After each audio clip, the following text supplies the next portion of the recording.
Okay, so I'm back with number 4, which is no hate. I don't have my date stamp. So today is August the 11th, 2018. I'm on number 4 of the series about, domestic violence at its finest. I believe under the Hush Wife, elaborating on this testimony, as well as visionary outlooks as I prepare to release my book titled as The Hush Wife in November of this year. So the no hate, I'm kind of like tabbing into each next subject prior to the one that I'm elaborating on, but no hate is vital. I can't elaborate on it. As you have learned in the previous segment of the Why Me, it's just important to forgive. Yes, it's extremely hard to do. And it's like, how do you find, I had a friend of mine ask me, how do you find forgiveness in the level of wrongness that you have experienced? It's like, where do you find it? So, honestly, I think if it wasn't for the God in me, it would not be reachable at all.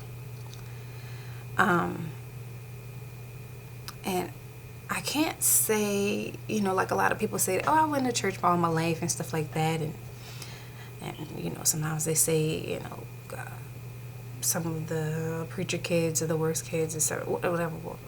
Not my case at all. I wasn't obligated to go to church. Matter of fact, my mother is Methodist. My father is Catholic. Like, you can't even connect that, because Catholic have their rules of religion, and then a Methodist church has their ways and methods of religion. Like, they don't even do the baptism. They put oil on you and anoint you type of deal. When I read, I had to be like maybe 18, 19. I was in college at Jackson State University. And in Jackson, Mississippi, I went to this church almost every Sunday called Black's Chapel. And at that time in my life, I think I was a junior in college, but I started reading the Bible for myself. And during that time of reading the Bible for myself, I came across the fact that Jesus was baptized, like dipped in water baptized. And I was like, man, I was never dipped in water. For it to be real, I need to be dipped in some water, because going to my mom's church, being Methodist, they anoint you with some oil and Holy Spirit, all that type of stuff. And so I felt in my heart that not what anyone else said or anything like that, based off of the living word in King James, I felt like I needed to be in a water baptism. So that's what I did when I was, I think, 19. Around 19, something like that, or maybe 20, something like that, between that year.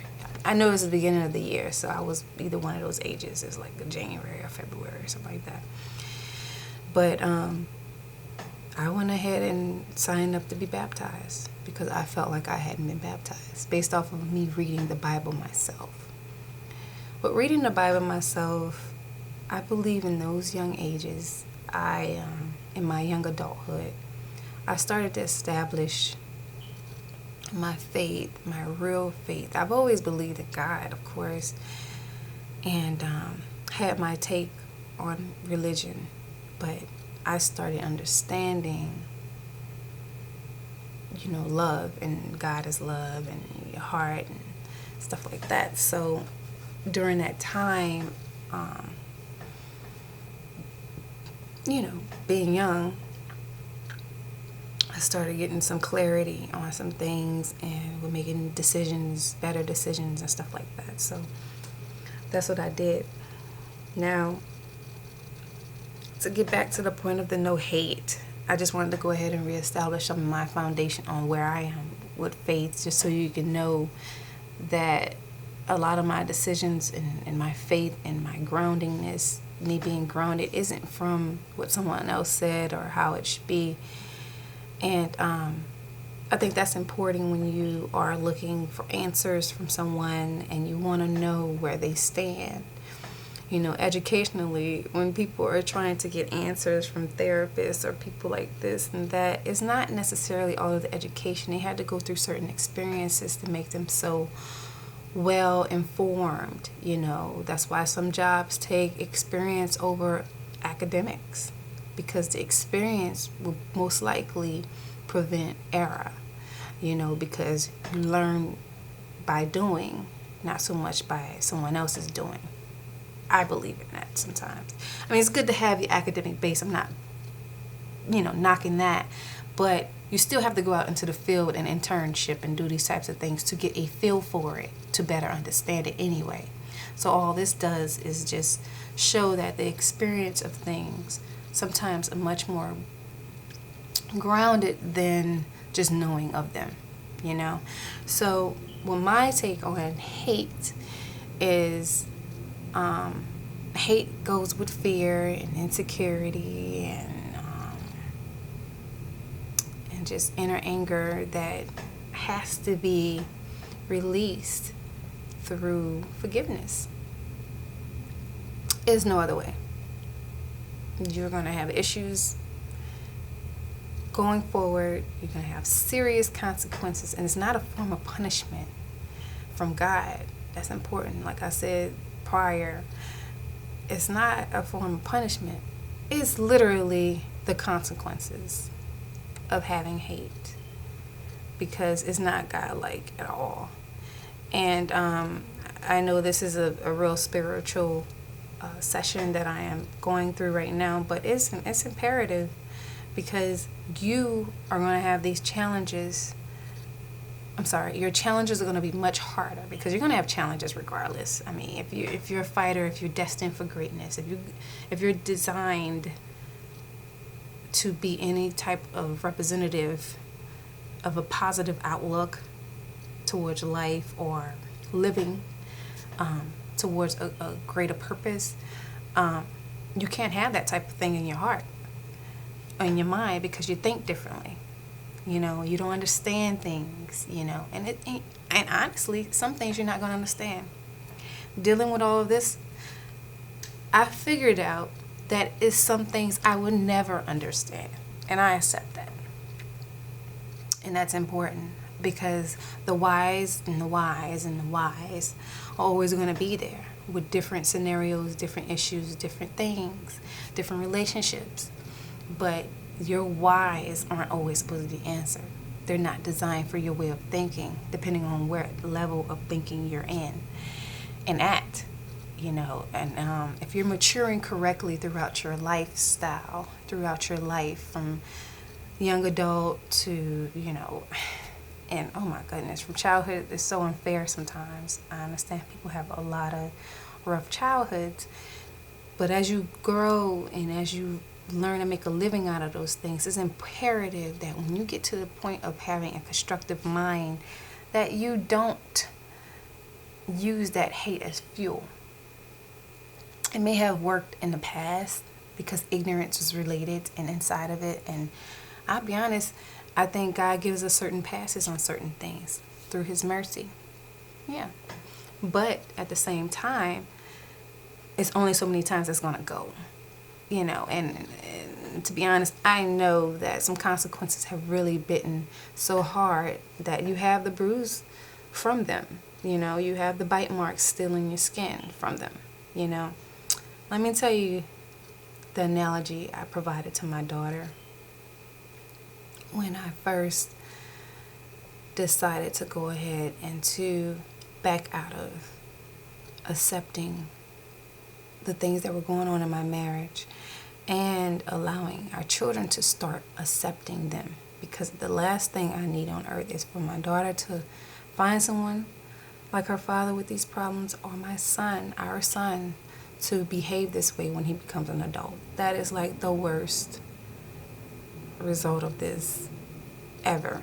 So we're trying to prevent these things since they're so young, and I can nurture them and love them and put them around the right people and right entities and environments that they need to be strong-minded individuals, strong-minded, loving individuals. You know, this part of it is very imperative. So let me tell you how I went ahead and structured this for her so she can understand it in a way that is it's not too advanced for her, but friendly enough for at least digestion. I explained to Brianna that her father, I did the analogy, let me put it like this. I said, let's say there's this person, male, female, whatever, and there's this dog. You've had this dog since it was a puppy. This puppy was, harmless. It's a baby, so it doesn't, little bites, and as you're training it, whatever, you have your side effects of that. However, this puppy eventually gets a little older, and then this puppy bites you.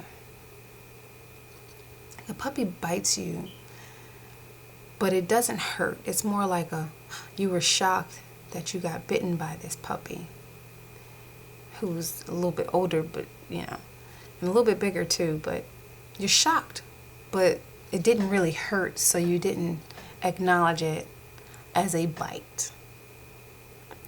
So as some time passes, this puppy gets a little bit bigger, and a little bit bigger, and now it's no longer a puppy. It's like a young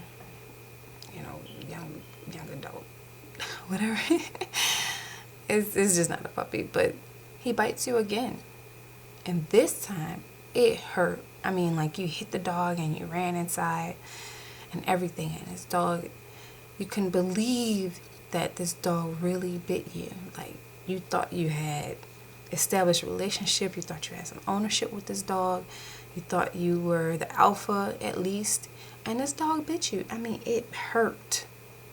You don't have a bite mark on your arm, but or your bite, a real bite mark from it reflecting it, but the bite hurt. You can feel it. You can still feel it, like, for some days, and you're still amazed on, like, I can't believe the dog bit me. So eventually it took you a little while longer to get back to go and play with that dog and trusting the dog again. But eventually, because you figured, you've been with the dog so long and you know the dog and you've been having it since it was a puppy, why not try and work with the relationship? So you go back to playing with the dog and everything's gravy, everything's great. And eventually the dog turns on you again. I mean, I'm talking about it bit you so hard, it broke your skin, you're bleeding, and you don't nothing to do with the dog anymore at all, because you thought you could trust this dog, but this dog has totally, you don't know what to think about it. You don't know why this dog is attacking you when you've been nothing but nice to the dog and petting it and feeding it and playing with it, and then all of a sudden it turns on you and chases you and bites you. That was my analogy of domestic violence to my kid in so many avenues of the relationship I had with my marriage with my husband. It was kid friendly. She understood that. And I even asked her at the end of it, I said, well, what do you do with the dog? I said, do you trust the dog? Do you get rid of the dog? What do you do with the dog at that point? She was like, I don't want that dog anymore. I don't want to know. The dog has hurt me. Physically, mentally, emotionally. You've been hurt and scarred by giving this dog a third try. So, I just did an analogy of 3 strikes, but in domestic violence, when you really love that person and you really have hope inside of your relationship or your marriage, or you really are grounded in your faith in it, It's more than 3 tries. Trust me. But inside of that, that was what happened to me. I didn't take those little signs as what I needed them to be, I should have, and then I let years happen and pass, and then a big sign happened. I moved out of state, and then after some time of some healing, I thought some maturity happened and some acceptance. He found God, he got baptized, all those wonderful things happened, and then I came back to him. And this time was so drastic. And out of all natural behavior, it was so drastic. There's no grounds. There's no grounds for the broken covenant. And in marriage, you're supposed to be married to death do us part. And oh my goodness, I'm a person that really believes in marriage. I believe in the foundation of it. I believe in raising your children. I believe in keeping everything connected, breaking the curse of the Black community where you are actually keeping your marriage and not becoming a statistic. But it comes to a point where you have to do what you have to do for safety. It comes to a point where you have to make these hard decisions for the future of your children and yourself, for survival and for success, if you want to meet it and, overcome certain things, and if you have goals in life. So I don't hate him out of all the things we have been through and experienced, because I believe like a lot of healing is there. There's enough mercy. There's enough love. God is too great to not help you overcome these things, But it's a lot of you. It's a lot of your mental and your heart working together to do these things. And it's important, imperative that you have a conscience as well. But out of these analogies, it's just imperative that you don't hate, because you will not go forward. You're victimizing yourself, and you're giving someone else power over you, and they're still in control because you hate them. A lot of people don't see that. A lot of people have a hard time understanding that, but it's the truth. You can't expect God to forgive you for nothing that you do if you don't forgive someone else on earth. That's plain out of sight. That's it in itself. You have to forgive. And that's that. If you have any more questions or you need elaboration on that stage, I will be more than willing to elaborate on it for you and help you or guide you, talk to you through it, but that's how it goes. This is the end of 4.